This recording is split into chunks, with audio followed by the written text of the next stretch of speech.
If you find meaning in stories told from the inside, lives lived rather than battles summarized, then another POV may be the kind of place worth staying. The darkness before dawn in this part of France is not the peaceful kind. It carries weight. It sits on the chest like wet wool, and it smells of things that have no name in the language. You grew up speaking earth turned too many times, timber soaked through with rain that hasn't fallen for days, the faint sourness of men sleeping too close together in too small a space. You become aware of it slowly, the way you become aware of all unpleasant things, first at the edges, then everywhere at once. You are awake before you mean to be. It is sometime around 4 in the morning. You know this, not because anyone has told you, not because you carry a watch, though some men do. Careful men, men who still believe time organizes the world, but because of a particular quality of silence that exists at this hour and no other. The shelling has not yet resumed. The gas alarms are still. Even the rats, which move with a confidence that borders on ownership, have grown briefly quiet. There is a short window most mornings when the war seems to draw a slow breath before beginning again. You have learned to recognize it. You have learned to dread it because it ends. You are lying on a wooden ledge built into the side of the trench wall. It is approximately 60 centimeters wide, which is enough if you sleep on your side and do not move. The wood is damp.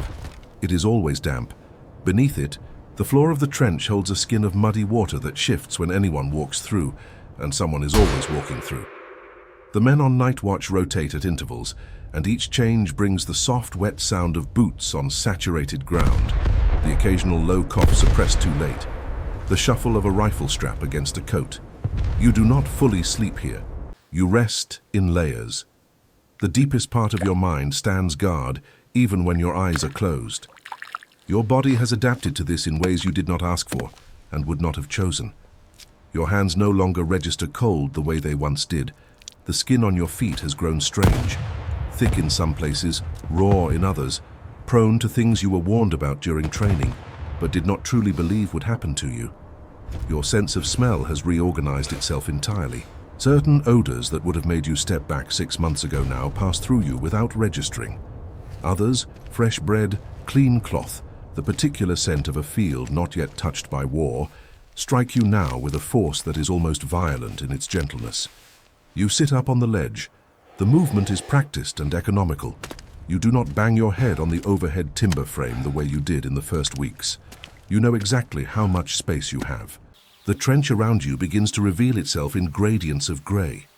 The sky above the parapet is not yet light, but it is less dark than it was.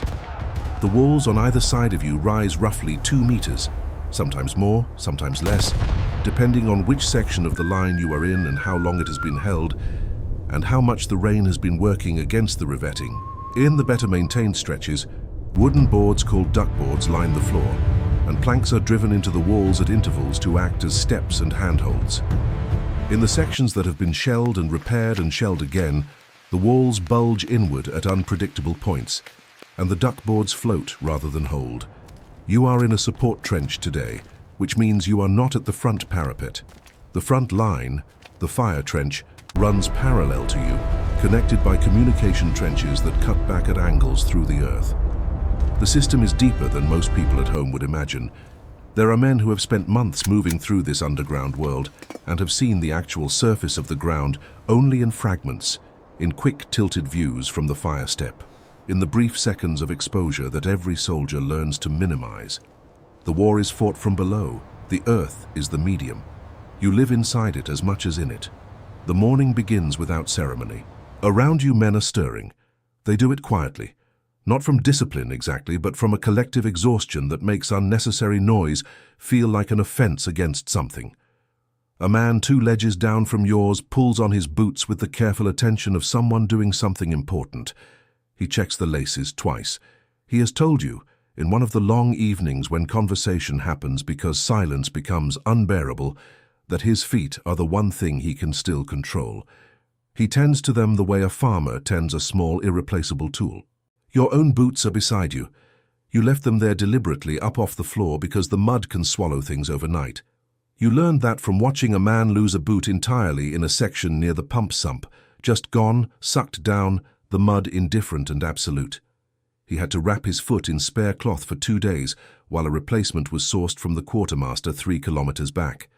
2 days of wet cloth and cold ground, and the particular humiliation of a small loss among larger ones. You put on your boots, you button your coat. The coat is heavy and smells of itself. It has absorbed months of weather and labor, and the particular atmosphere of this place, and no amount of brushing at the collar or airing it against the trench wall changes what it fundamentally is now. You check your pockets with the rapid, unconscious efficiency of a man who has learned what matters: the small tin of petroleum jelly for the rifle barrel and the skin around your mouth when it cracks, the folded paper you have been meaning to write on for 11 days, the ration card you no longer need but carry out of habit, the small photograph you do not look at during the day. The light is changing. Above the parapet, the sky has moved from black to a deep, uncertain blue that carries no warmth in it. You can see the outline of the sandbags now, stacked and restacked and always insufficient, always being eaten by the weather and replaced by the work parties who move through the communication trenches at night, carrying supplies and timber and the unglamorous material of a war that runs on logistics as much as courage. The sandbags cast no shadow yet. There is not enough light, but they are there, their rough weave just visible, their weight and solidity the only thing standing between the men in this trench and the ground that belongs to no one stretching out in front of the wire. Somewhere ahead of you, past the parapet, past the wire, past the blasted strip of land that has been fought over with extraordinary violence for a distance that a healthy man could walk in under a quarter of an hour, there are other men waking in the same grey light. They are doing roughly what you are doing. They are cold in approximately the same way. Their boots are equally heavy, their coats equally saturated, their eyes equally adjusted to a landscape that the war has made unrecognizable. You do not think about this very often. It is not that you lack imagination. It is that the mind, under sustained pressure, economizes. You think about what is in front of you. You think about the morning. The morning in this place has a structure. Stand 2 comes first.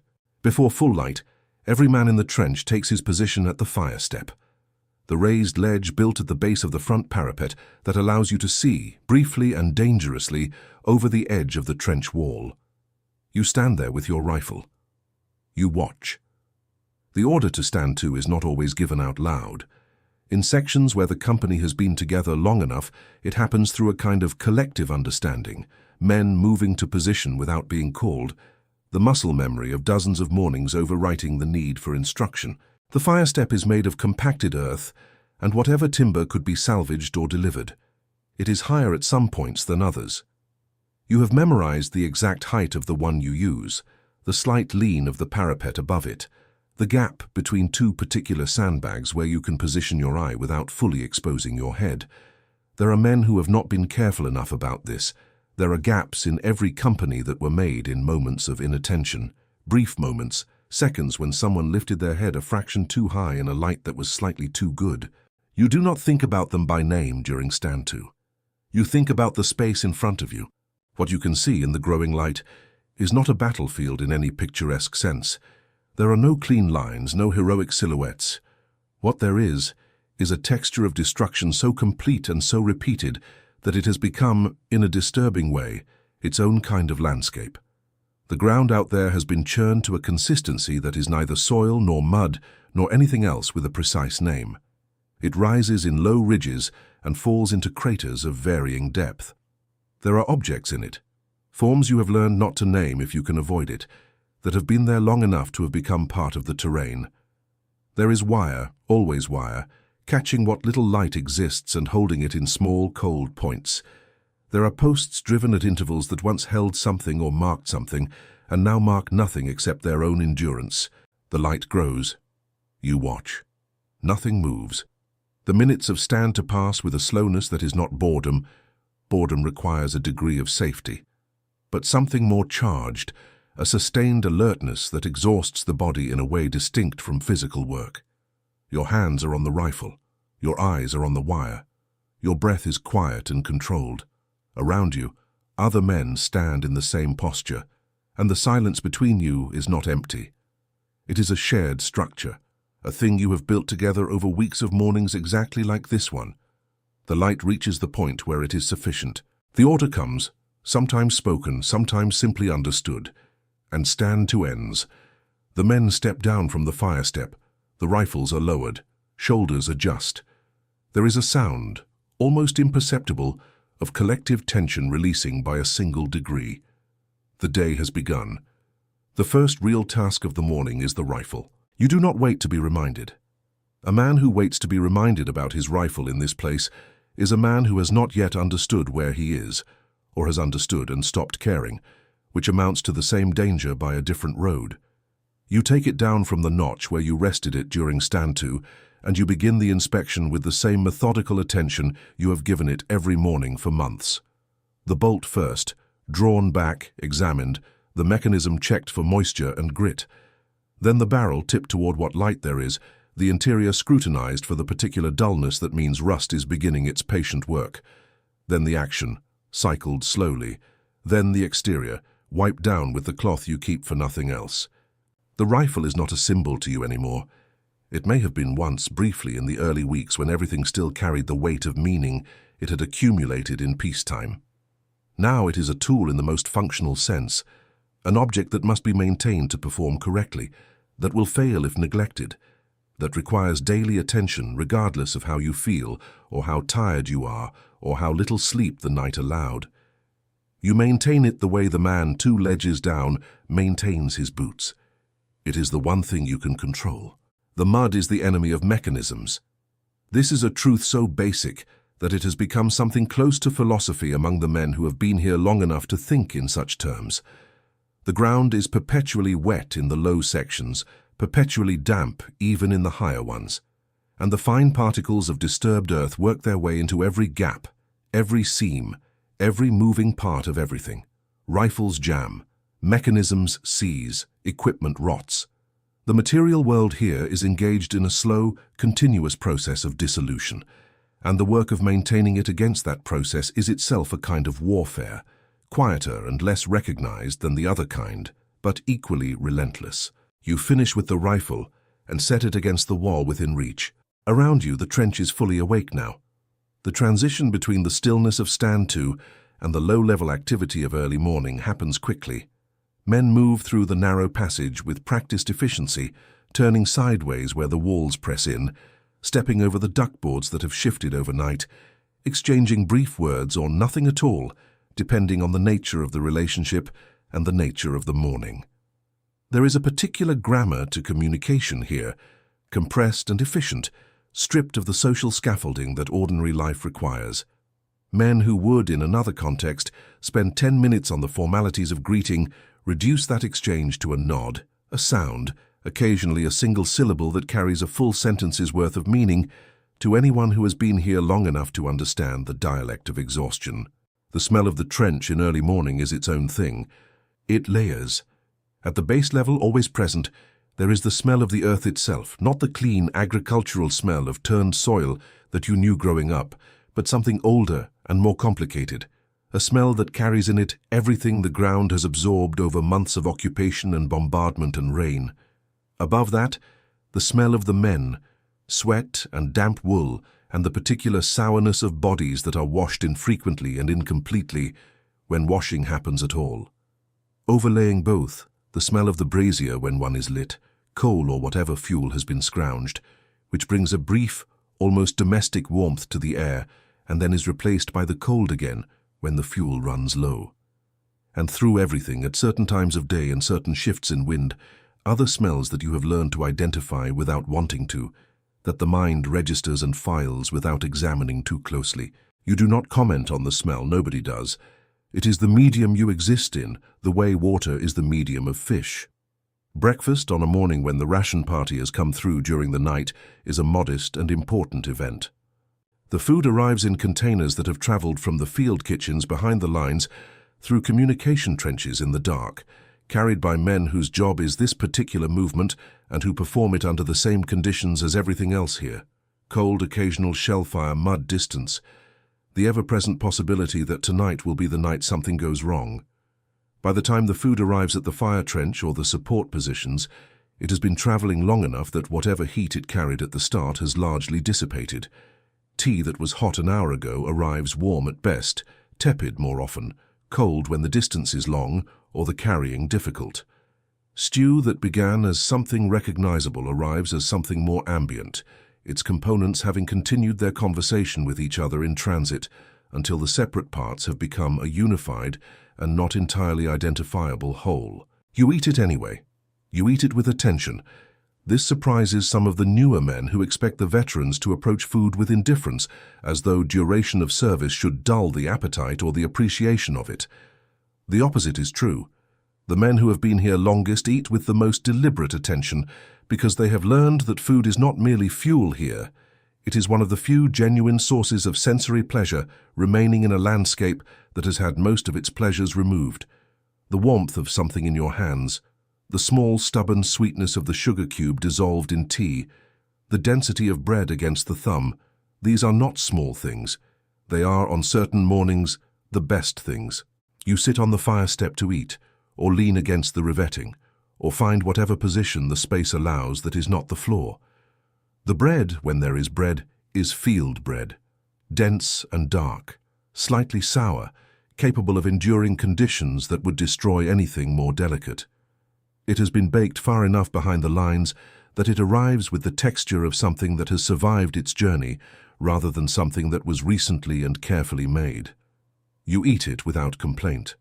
Complaint about food among the men who have been here a certain length of time has a social register that marks the complainer as someone who has not yet fully arrived, who still carries expectations formed elsewhere and has not adjusted them to the current facts. The tea, when it is tea and not merely hot water with suggestions, is the most important thing on most mornings.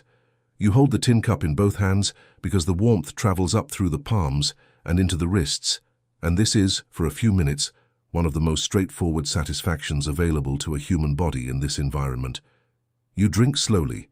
You do not rush through it to get to whatever comes next, because what comes next is rarely better, and the tea, while it lasts, is good. The man across from you, his name is Remy from somewhere south, a place he describes with a precision that suggests he is keeping it carefully maintained in his mind, is eating with his eyes slightly unfocused, the look of someone whose attention is not fully in the present moment. You have seen this before. It is not dissociation, not in the clinical sense.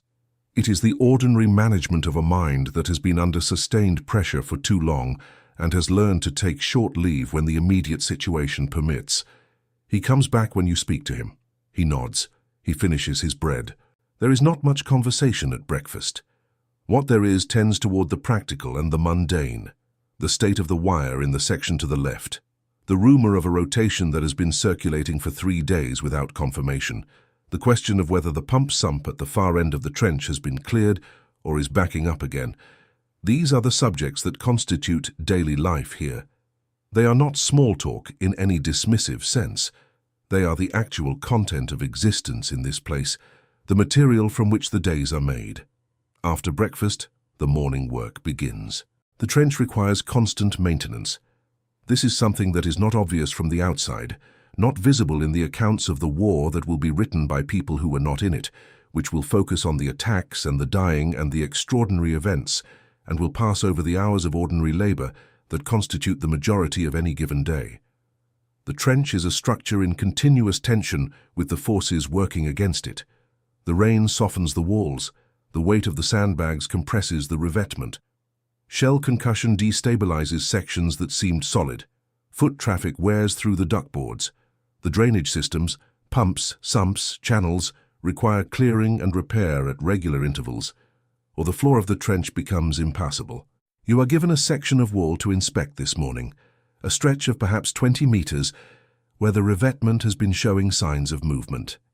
You work with a colleague named Edouard, a tall man from the north, who speaks with an economy that you have come to respect, who does what needs to be done without discussion, and has the particular competence of someone who was a builder before the war and has simply redirected those skills to this new and stranger application. He probes the wall with a short rod, listening to what it tells him. You hold the timber upright while he drives the stake. The work is physical and unhurried, and in the early morning, before the heat of the day, such as it is at this season in this climate, it is almost something you could call satisfying. Almost. Satisfaction here is always partial and provisional.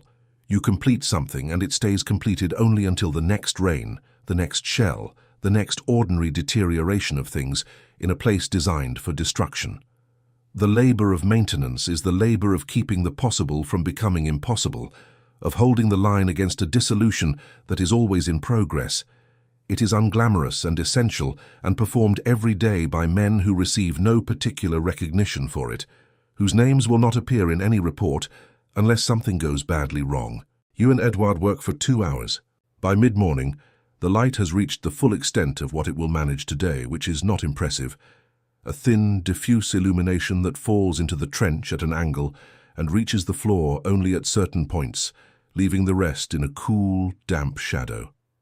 The sky above the parapet is the color of unbleached linen, flat and featureless, the kind of sky that commits to nothing.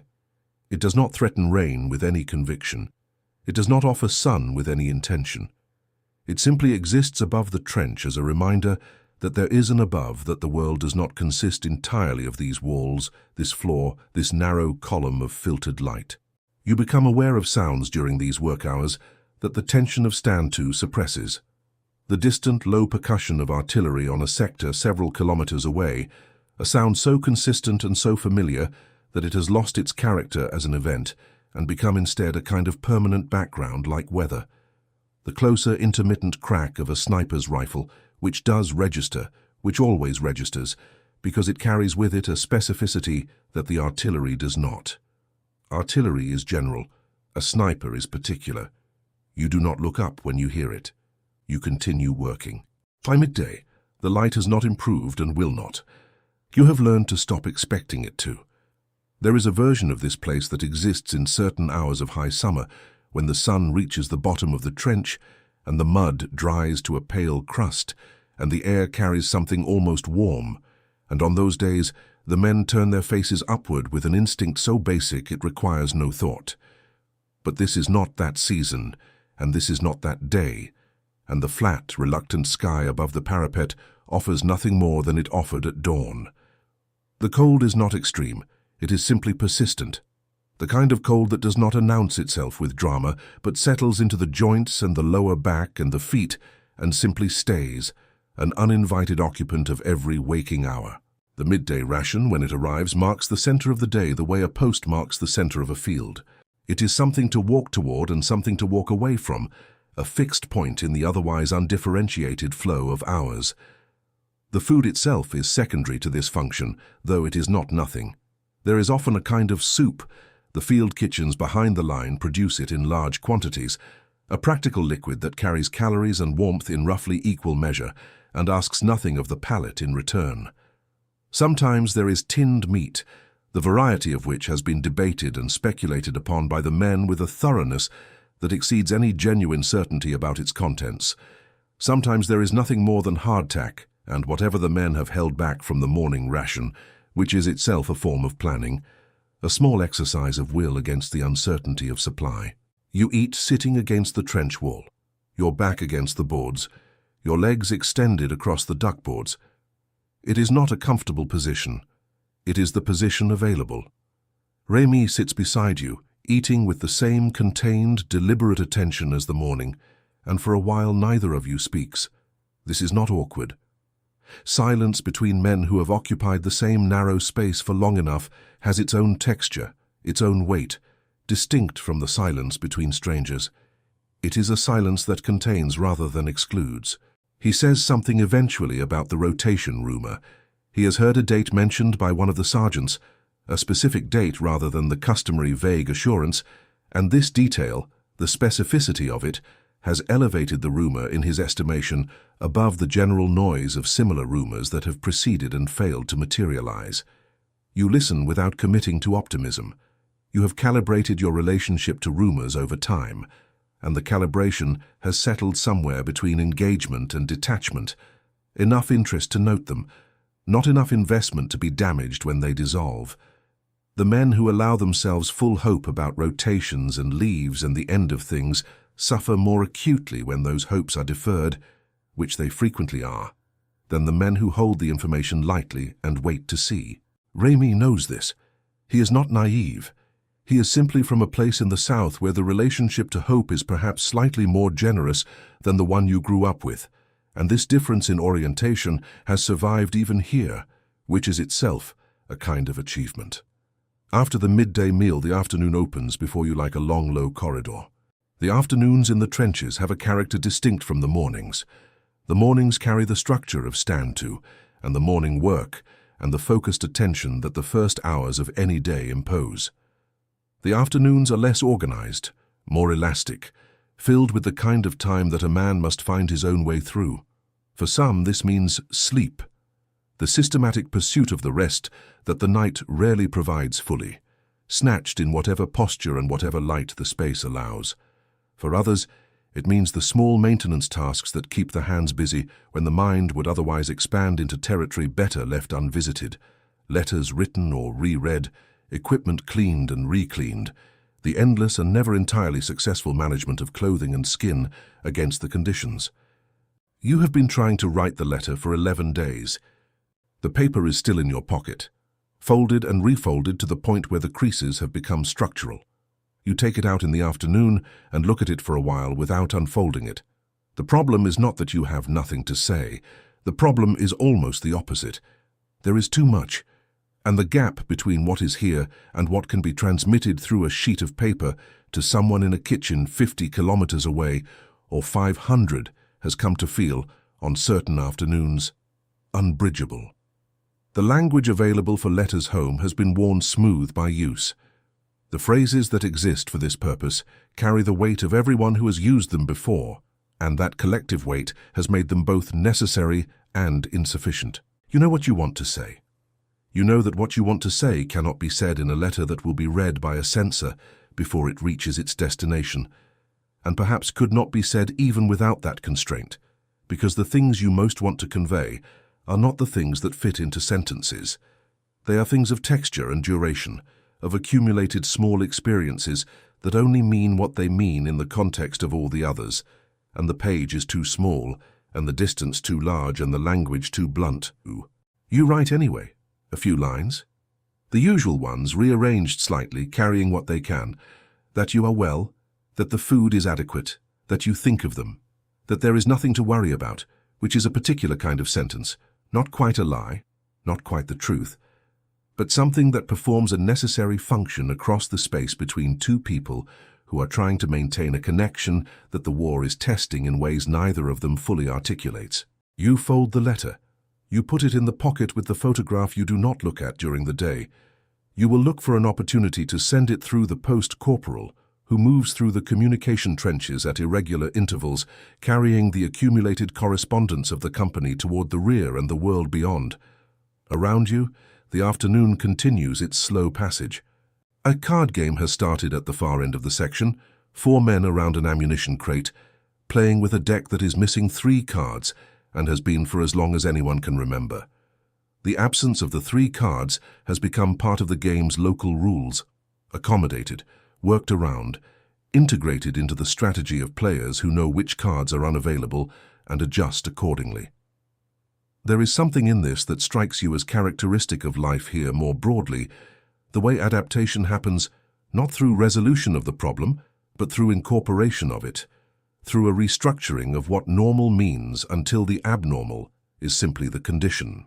The sounds of the card game, the slap of cards on the crate, the low voices, an occasional sound that is almost a laugh, carry down the trench without intruding.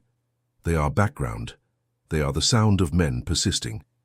You take a walk through the communication trench in the early afternoon, partly because movement is good for the body in a place where the options for movement are severely constrained, and partly because the communication trench connects to a section where a man from your home region is stationed, a man you knew at a distance before the war and have come to know more directly here in the way that proximity and shared circumstance compress the usual gradations of acquaintance.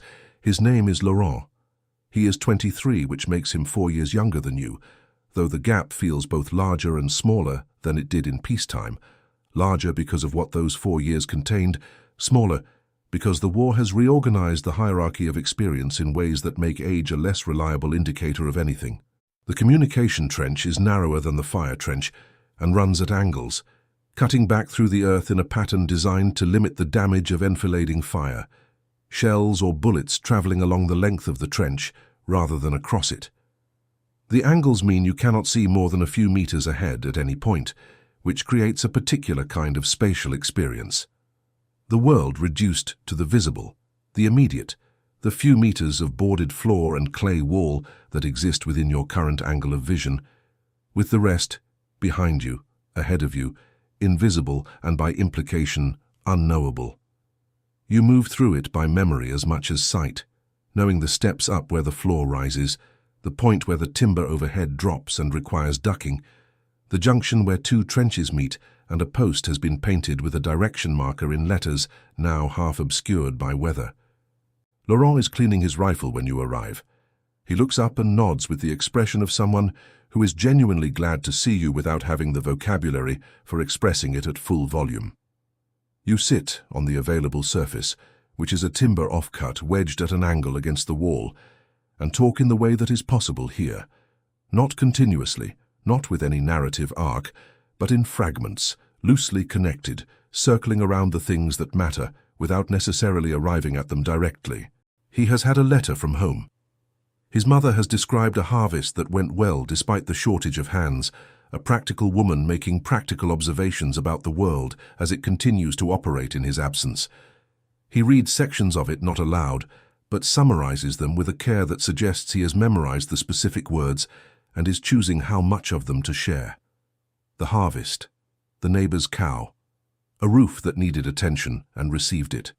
These details from another world arrive in the trench with a quality that is difficult to describe, not consoling exactly, not disturbing exactly, but carrying a specific gravity, the weight of a world continuing to exist in a register entirely different from this one. You tell him about the revetment work, about Edouard and the particular competence with which he handles the probing rod, the efficiency of someone who has brought genuine skill to an application it was never intended for. Laurent listens with the attention of a man for whom this kind of detail, the specific and the practical, is more sustaining than any abstraction. He asks about the section, the stability of it, whether the drainage has improved since the work on the sump 3 weeks ago. These are real questions with real answers, and you give them, and the conversation has the quality of two men talking about work they understand, which is among the more nourishing kinds of conversation available. The afternoon begins its movement toward the late hours. The light in the trench shifts as the sun, invisible behind the linen sky, makes its way toward the western horizon by inference rather than evidence. The quality of the shadow changes. The temperature, which has held its flat, damp constancy through the day, begins to sharpen slightly towards something more specifically cold. The men who have been sleeping begin to surface. The men who have been writing finish or give up. The card game at the far end reaches some conclusion. You can tell by the change in the quality of the voices, the finality in the sound of the cards being collected. You make your way back through the communication trench to your section. The late afternoon carries with it a gathering of attention that you have come to recognize as the body's response to the approaching hour. Stand 2 comes again at dusk, the mirror of the mornings, the bookend that closes the day's available light, with the same ritual of heightened alertness. Between now and then, there is a particular quality of time, neither the focused activity of the morning, nor the relative ease of the afternoon's middle hours, but something more watchful, more aware of itself. You check your rifle again. You are not anxious precisely. Anxiety implies a specific anticipated event, a thing you are waiting for with dread. What you carry through the late afternoon is something more general and more constant than that, a baseline attentiveness that never fully drops, that has become so habituated it no longer feels like vigilance, but simply like the ordinary texture of consciousness in this place. It is the feeling of a man who has been awake for a long time and has forgotten what it felt like not to be. The cold settles in the trench walls as the light decreases. Somewhere in the sector to your right, at a distance that is difficult to estimate precisely, there is a burst of small arms fire, brief, concentrated, then over. It raises heads. It raises nothing else. A minute passes, then another, and the silence reseals around the incident as the earth reseals around a stone dropped into soft ground. The men return to what they were doing. Dusk comes. Stand to at dusk is not the same as stand to at dawn. The morning version carries in it a residue of night, the accumulated stillness of the dark hours, the particular tension of men who have been waiting for light and are now watching it arrive with the focused attention of people who understand what the light reveals. It has the quality of a door opening, of possibility, uncertain and therefore requiring vigilance. The evening stand-to is different in a way that is difficult to articulate precisely, but that every man who has done both understands. It is the closing of the same door. The darkness ahead is not possibility, but concealment, and what it conceals moves differently than what the dawn might bring, with different sounds and different methods, and a different set of fears that the body has catalogued and responds to without being asked. You stand at the fire step with your rifle, and you watch the light go. It goes slowly at first, then with a conviction that feels almost intentional. The sky above the parapet moving through gradations of grey, and then into something that is neither day nor night, a brief, ambiguous interval in which shapes on the ground ahead lose their definition without disappearing entirely, becoming uncertain, becoming the kind of shapes that the mind, given insufficient information, will populate with its own content. You have learned to manage this. The imagination in the trenches requires the same kind of maintenance as the rifle, not suppressed, because suppression requires energy the body doesn't have, but disciplined, directed, kept within useful parameters. The wire out in front of the parapet is the last thing to lose definition. It holds the remaining light longer than the ground around it, its strands catching what the sky still offers and giving it back in small, cold points. Then those too dissolve, and the ground ahead becomes a darkness that is complete and undifferentiated, and yours to watch for the duration of stand-to without blinking more than necessary. Nothing moves. Stand-to ends. The transition into night in the trenches is not a relaxation, but a reorganization of attention. The night watch rotates through the men in the section according to a schedule that the sergeant maintains with the quiet authority of someone who understands that fairness in the distribution of the worst hours is one of the few genuinely important things he controls. 2 hours on, then off, then on again, the cycle running through the dark until the sky begins its slow return toward the grey of dawn. The men not on watch sleep or attempt it, or lie in the particular wakeful stillness that passes for sleep when genuine sleep is unavailable. You are not on first watch tonight. This is a modest piece of luck, the kind that registers not with gratitude exactly, but with the low, practical satisfaction of a man who has learned to take what the situation offers without comparison to what it might have been. You return to your ledge, you pull the coat tighter. The darkness in this section of the trench is close to complete.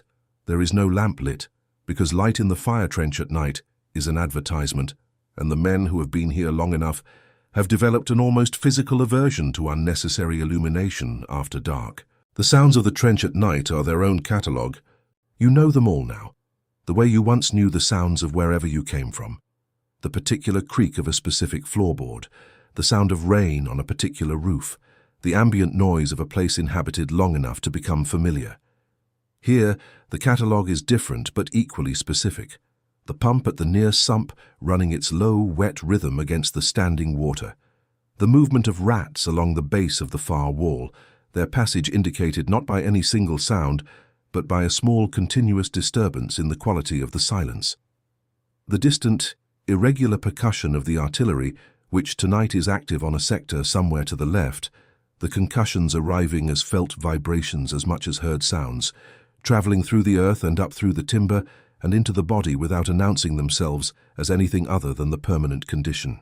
Occasionally, from somewhere in the middle distance, a flare goes up.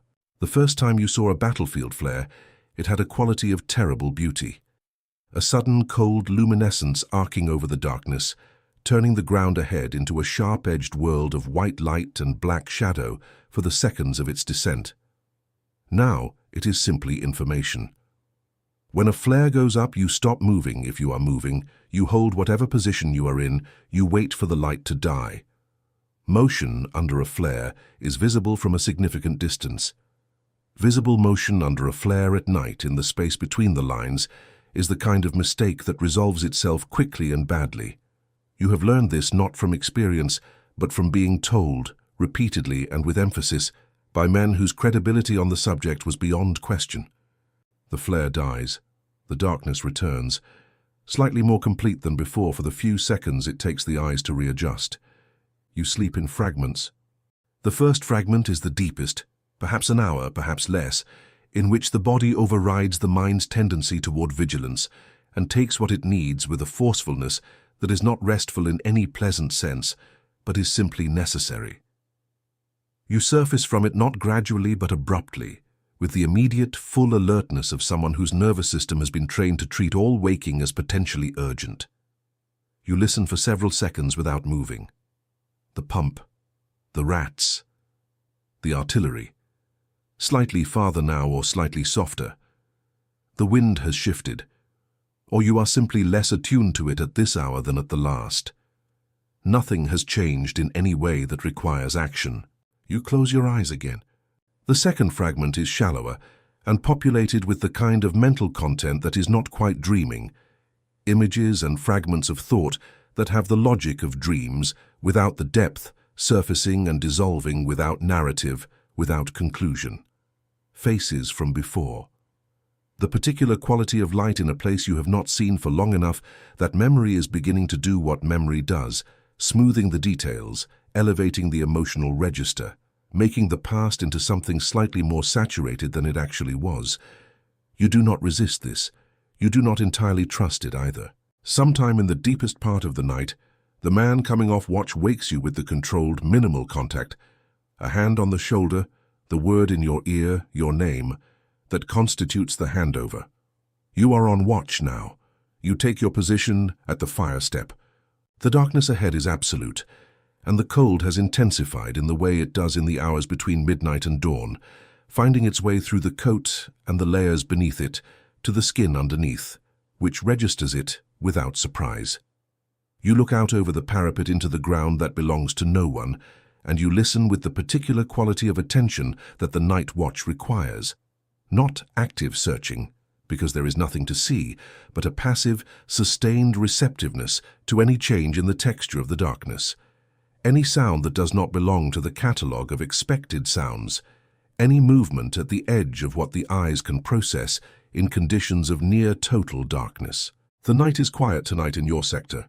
This is not reassuring in any simple sense. Quiet nights and active nights do not follow a logic you have been able to identify in months of observation. The quiet nights are simply quiet nights. They are taken as they come, neither trusted nor dismissed, endured with the same watchful attention as the nights when the darkness is full of sound and light, and the particular electric quality of imminent danger. The body does not fully distinguish between the two, maintaining its readiness regardless of the evidence, and this is exhausting in a way that accumulates over weeks into something that sits behind the eyes and in the muscles of the neck, and does not fully lift even during the deepest available sleep. You stand your watch. The 2 hours pass in the way that 2 hours on watch pass, not slowly, not quickly, but in a kind of suspended duration where time loses its usual relationship to experience. You are not bored. Boredom requires a mind that is not engaged, and the watch engages the mind at a level below thought, at the level of pure attention, which is itself a form of labor. When the next man comes to relieve you, tapping your shoulder with the same minimal contact, you step down from the fire step and return to your ledge and close your eyes, and the next fragment of sleep comes with a speed that suggests the body was simply waiting for permission. Dawn comes as it always does, without announcement, without ceremony, the darkness thinning by degrees until the shapes at the top of the parapet reassert themselves against a sky that is marginally lighter than the ground below it. Stand to. You are already moving before the word is spoken. The morning stand to has about it the specific gravity of a ritual performed so many times that it has ceased to be a decision and become instead a reflex. The body moving to its position at the fire step through a sequence of actions so habituated they require no conscious initiation. You are there. Your rifle is there. The ground ahead is beginning to emerge from the darkness with the reluctant, gradual specificity of a photograph developing. First the wire, always the wire, and then the low ridges of disturbed earth, and then the craters, and then the particular emptiness of the space between the lines in the early morning, which is always somehow larger than you remember from the previous morning, as though the darkness has expanded it slightly, and the light takes time to bring it back to scale. You watch the ground. The ground offers nothing this morning. It is still and pale and cold and offers nothing, which is what you want from it, which is the best available outcome for a morning stand to. The ground offering nothing, the wire intact, the darkness completing its withdrawal without incident. Stand to ends. You step down from the fire step, and for a moment you simply stand in the trench without moving, your back against the boards, your rifle at your side. Around you the section stirs into the slow activity of another morning. The sounds you know, the smells you know, the cold you know. Edward is already at work somewhere down the line. You can hear the particular sound of the probing rod against the clay, methodical and unhurried, a sound that has somehow become, over the weeks, associated in your mind with a kind of competence that is almost comforting. Remy appears with 2 tin cups and hands you one without asking, which is an act of such unremarkable generosity that you accept it without comment, which is itself the appropriate response. Not silence out of indifference, but silence as acknowledgement, as the compressed form of something that in another context and another language would require several sentences. The tea is warm, not hot. It has travelled from wherever the water was heated to here, and the journey has cost it something, but warm. You hold the tin cup in both hands and feel the warmth move up through the palms and into the wrists, and you stand there for a moment in the grey morning light of another day that has begun the same way as the day before it, and will proceed along lines you can predict with a reliability that is, depending on the hour and your condition, either steadying or its own particular variety of difficult to bear. You drink the tea. Somewhere in the sector the artillery begins again, a low, distant series of concussions that the body registers and the mind files, and the morning absorbs without disruption. The sound of the war continuing its work in the background of your own, the two existing in the same space the way 2 conversations exist in a crowded room, each proceeding according to its own logic, neither fully cancelling the other out. The day opens. The day settles into itself by mid-morning, with the quiet authority of something that has happened before and knows how to proceed. There is work. There is always work. The section of revetment you and Edouard stabilized yesterday has held through the night, which is a modest but genuine result, the kind of outcome that does not announce itself, but simply presents itself for quiet acknowledgement, and then moves on. You inspect it briefly, running a hand along the timber where it meets the clay, feeling for movement, for the give that indicates the ground has resumed its patient pressure against the structure. It is solid. For now. In this place, for now is the only category available, and you have learned to treat it as sufficient. The morning work moves through its hours. The pump needs attention, a blockage in the intake that Remy clears with the focused, unhurried competence of someone who has done it before and will do it again and has made his peace with the repetition. The duckboards in the middle section have shifted overnight, one end lifting out of position to create a step where no step should be, a small hazard that in daylight is merely inconvenient, and in darkness is the kind of thing that turns an ankle or worse. You reset them with a mallet borrowed from the section stores and feel the particular minor satisfaction of a correction made, the boards flat again, the hazard removed, the trench floor restored to its intended function. These are the hours the war is made of mostly, not the attacks, which come rarely and end quickly one way or another, and leave behind them a silence louder than the noise that preceded them. Not the dramatic events that will later be organized into narratives with beginnings and ends and meanings assigned after the fact by people who were elsewhere. The war is made mostly of these hours, the maintenance, the watching, the small adjustments, the food eaten with attention, because it is one of the remaining sources of genuine sensation, the letters written slowly toward an audience, separated by a distance that is not only geographical. By early afternoon, you find yourself sitting in a section of the support trench where the wall has been worn smooth enough, over months of occupation, to lean against without discomfort. You have the letter in your hand, the one you finished yesterday, the few lines folded around the unsayable, and you are waiting for the post-corporal, who is expected through this section sometime before dark. Around you, other men occupy the available surfaces in the attitudes of men at rest. One sleeping with a genuine, unguarded abandonment that suggests his body has simply overruled him.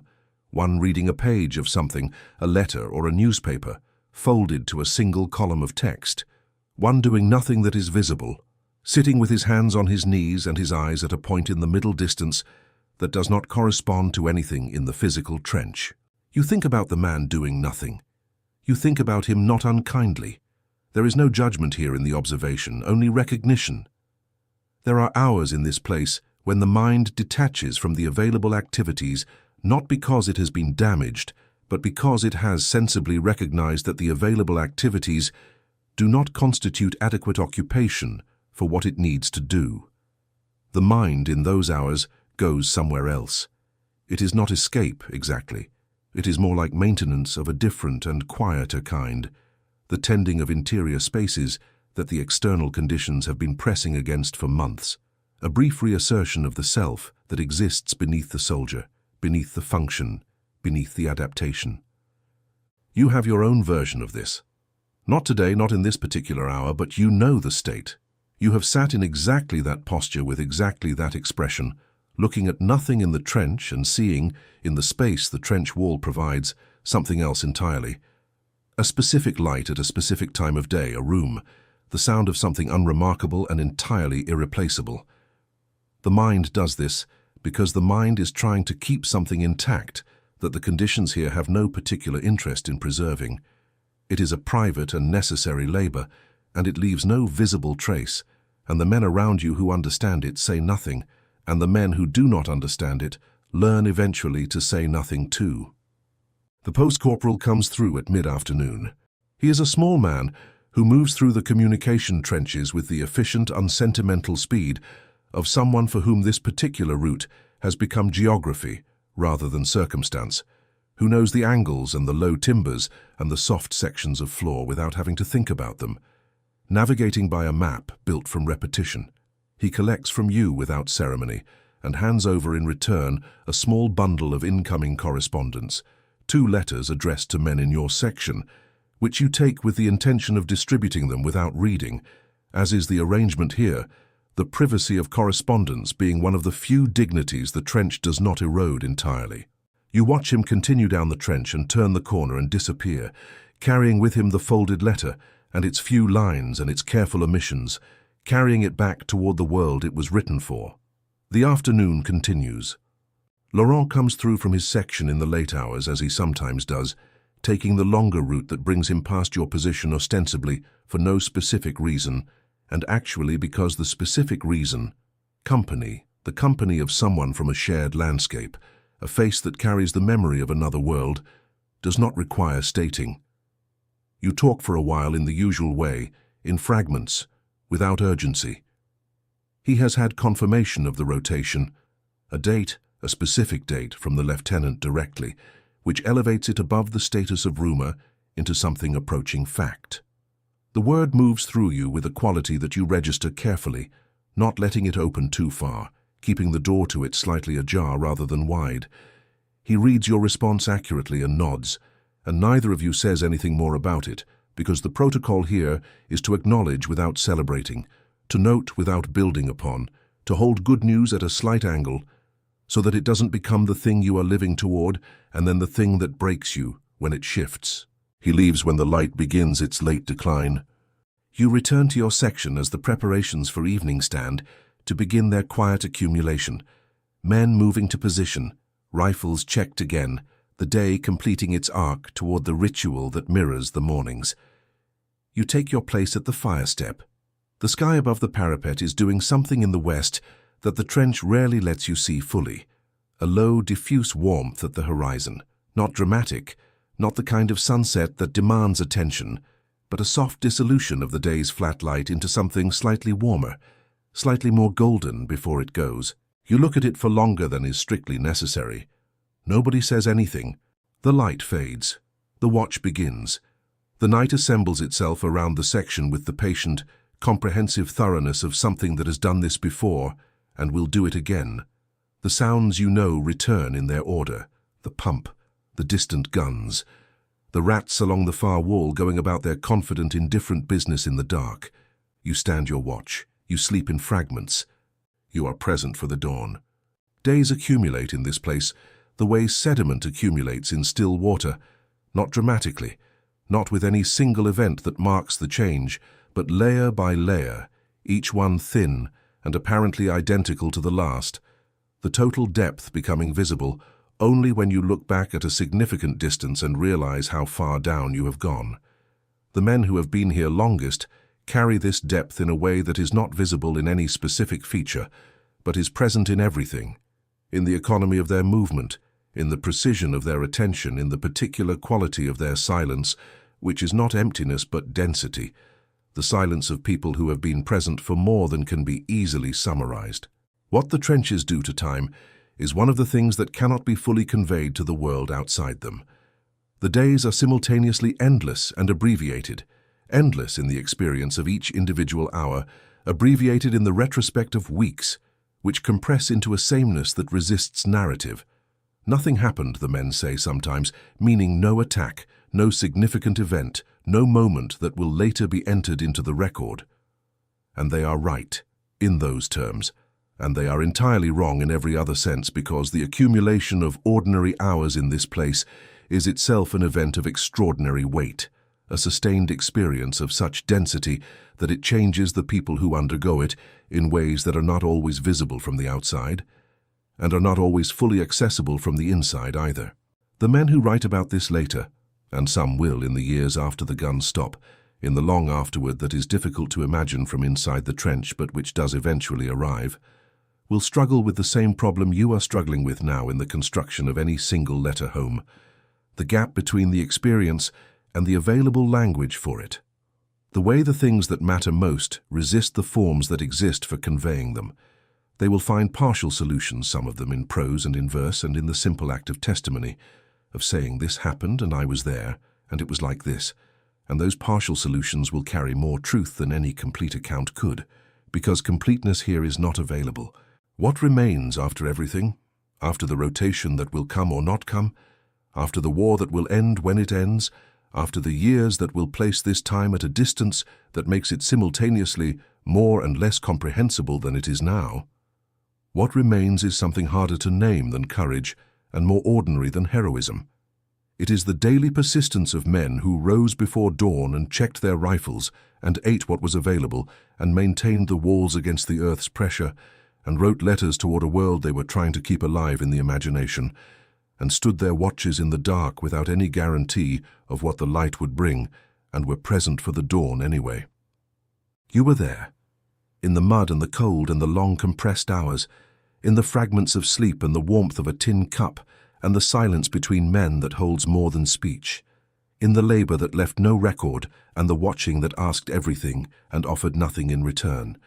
In all of it, ordinary and unbearable, and survived one morning at a time. These are the perspectives that history tends to pass over in its movement toward larger meanings. The lived texture of days that were not exceptional, except in the way that all human endurance, examined closely enough, turns out to be.